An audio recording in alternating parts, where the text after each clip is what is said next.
Hey guys, this is Star Force Reacts, and I'm back to react to Devil May Cry 2007 Episode 6, Rock Queen. So, yes, what happened last time is that we got to meet Cindy, the waitress at the local diner or whatever, who apparently also was important enough to make a cameo in the Netflix show. So I'm hoping we get to see more of her in the future, just to justify that cameo, because I don't know, like, she was just kind of there this episode, but, like, because the episode didn't even focus on her, not technically, it focused on her kind of sort of boyfriend, who's trying to frame Dante for a bunch of stuff, and it was an interesting episode. I think episode 5 might be my least favorite episode so far, but I still really liked it. But yeah, we learn a few things, like, one, the guy gets easily scared of 12-year-olds, we also learned that there might be an overarching plot now, which is a weird thing to do when you're almost halfway through the season.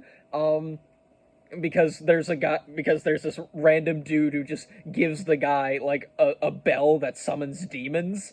So, yeah.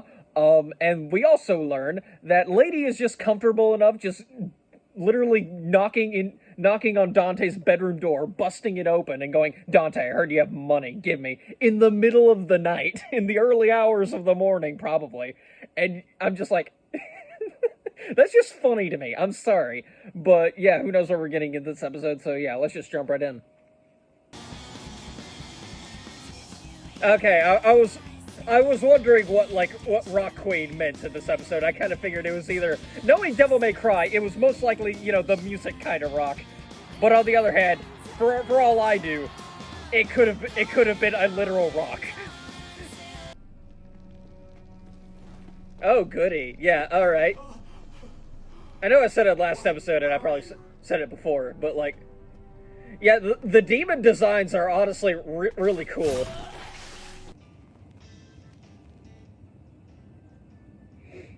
I'm surprised Dante has enough money to, like, to get a working jukebox, but then again, he did kind of start off his career with a jukebox already, and even then it was still malfunctioning. So, of course, as soon as I say that, the jukebox starts malfunctioning. All right, yeah, there we go.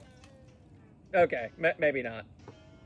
Or you can find some way to get a different one altogether, but I bet that would be pricey. Yeah. Go on a job, make money. This is that's how the economy rolls, bitch. And you're one of them. Well, Dante, it's your job to find out.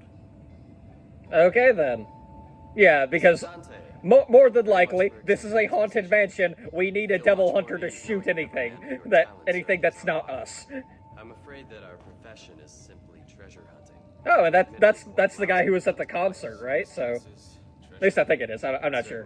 It could just be a reuse face. I don't know. Accept this job because you thought it's by the legendary rock queen, Elena Houston. First record. Okay. And it's all mine, the real thing. Ah, and that's the. I'm gonna wild guess and say that's the record Dante has, but I don't suppose you'd be interested. I'm not sure how much of this stuff I'm gonna be able to play because copyright is a massive jerk a lot of the time, but I don't know, this is really old. I'd say really old, but it's 2007. But, like, it feels weird to say because that's almost 20 years ago, my god. But, yeah, like, who knows how much I'm gonna be able to play, but, like, wild guess say this demon is the supposed rock queen who lost her voice because of some deal with a demon or something like that. Who knows? No, you don't. Let it play. You gotta have music if you want to party. Yeah, there we go. Yeah, this party's getting crazy. Let's rock. All right. Ooh, yeah. All right. Yeah, there we go. All right.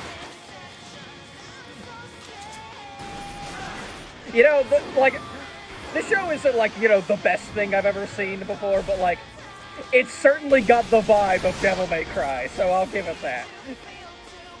No backing from anyone. Yeah, he wasn't part of the band, but he might as well, he was, like, their agent or whatever. But it's a dream. Well, let's look at it this way. If you can get Elena to cry, I think we'll be fine, Devil May Cry and all that, like, that means she's still got some humanity in her. So something's going on. Like, okay, so maybe she did make a deal with the demon or something like that, and like not enough people listened, so she got her voice taken or something like that. Yeah, well, okay, yeah, she got caught up in her own hype at some point, and yeah, made a deal with the demon or whatever, and yeah, this is or something happened. Right, yeah. There we go. What's happened to everyone? If you want something, you have to give something. It's what we say in the business, a trade-off. Yeah, a deal with the devil. Yeah, that's something you gotta learn at some point. The woman you knew as Elena Houston isn't here anymore, man. What you saw was nothing but a demon. Yeah, Suppose like you're right. maybe, but like yeah, like I think in Dante's eyes, like at best case scenario, the demon is like following upon the instincts of the human host. My song.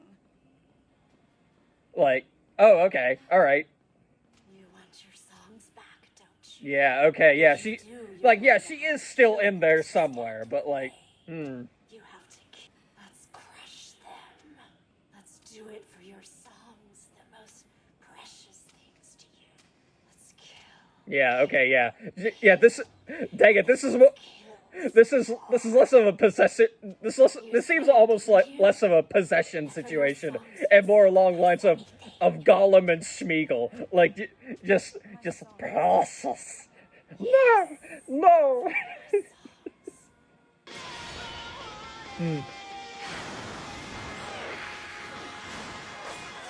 Oh, okay, cool. Oh, okay. You know, I kind of like to fight a boss like this because, yeah, a mermaid in the middle of the air, that'd honestly be pretty cool. With like music, like sound as its main attack. This is actually a really cool boss. This is a really cool boss idea. This isn't what they were for. Oh, okay. Like stab straight through the demon, but Elena's laying on the floor. Okay, interesting. Let's hear the explanation for this. You're all going to regret this. Oh, I'm gonna guess hit her vocal cords or something like that. Yeah. All right.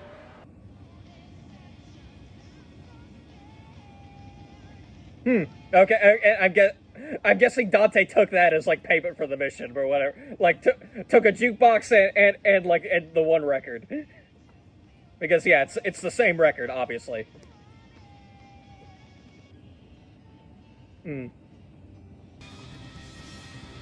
Okay, all right. Not sure what that ending's implying because I was kind of under the impression that this was more of a tragic story. Okay, that's the end of the episode. So, all right.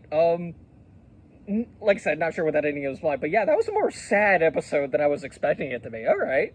Yeah. Okay. Yeah, better than last time, but at the same time, like, yeah, this is really cool. All right. At least I think it gets to be better than last time simply because of the cool boss idea for it. Just, you know, a mermaid flying around through the air, shooting sound blasts from their gills, and like their weak spot is the throat because yeah. But yeah, okay, yeah, really cool episode. Like now I'm halfway through the show. We'll see how the rest of this goes. Like I said, I'm really hoping for, like I said, while I do like this format, the fact that they are alluding to an overarching plot sometimes kind of like, I don't know, it's giving me mixed signals. It's more along, I kind of wish there was more of an overarching plot than, you know, hinting at it every now and then in these past few episodes, but who knows, maybe we'll get to it later. So yeah, but anyway, next time I'll be reacting to episode 7, Wishes Come True. So yeah, I've got nothing else to say, so I'm just gonna end the video here. So yeah, till next time guys, see ya.